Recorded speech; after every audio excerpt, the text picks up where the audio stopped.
siégeant au bureau de l'AMF il y a près de 30 ans maintenant, c'est toujours pour moi un plaisir de répondre présent à vos auditions. Je n'ai pas de questions, Président. J'ai une déclaration de soutien, en revanche, à formuler à l'adresse de l'AMF, parce que depuis la Révolution française, la commune est considérée comme l'échelon le plus proche du peuple. C'est là que se tissent la solidarité, l'émancipation et la démocratie concrète. Mais depuis plusieurs années, cette unité de base de la démocratie s'essouffle.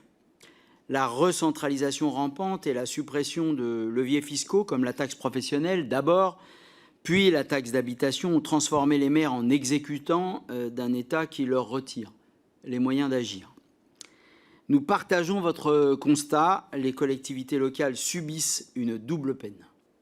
D'un côté, on leur transfère toujours plus de compétences, de l'autre, on les prive de marge de manœuvre budgétaire.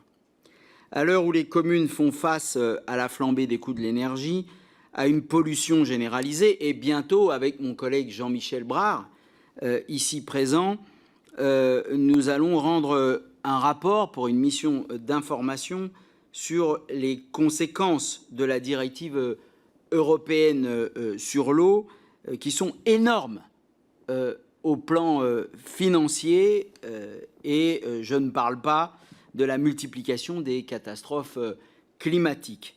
Cette asphyxie budgétaire devient insupportable. Le fameux pacte de confiance s'est mué en pacte de défiance. La contractualisation financière et la baisse des dotations étouffent la libre administration des communes et conduit souvent, par crainte, vous l'avez évoqué, par peur du lendemain, les communes à réaliser des performances en matière d'épargne et d'autofinancement au détriment du budget de fonctionnement. Les maires, les conseillères municipales et conseillers municipaux, les agents territoriaux sont plus que jamais les chevilles ouvrières de la réponse aux urgences sociales. Accès à l'éducation, à la santé, à la culture, lutte contre la précarité, mais aussi écologique. Adaptation au dérèglement climatique, transition énergétique, préservation de la biodiversité au niveau local. Mais ils et elles sont aussi les premiers témoins du désengagement de l'État dans les services publics. Il est inadmissible que les communes soient appelées à participer au redressement budgétaire national.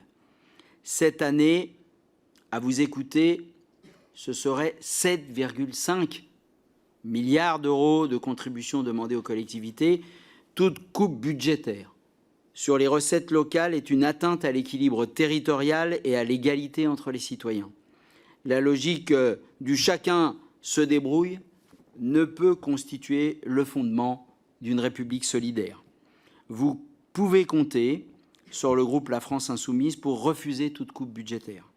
Notre groupe appelle à refonder le pacte républicain entre l'État et les communes, et je conclus, la restauration de l'autonomie financière, la garantie d'un financement pérenne des services publics locaux et la reconnaissance du rôle stratégique des communes dans la transition écologique et la justice sociale. Collègues, un mot, c'est dans la commune que la liberté trouve son premier asile et la fraternité son premier foyer.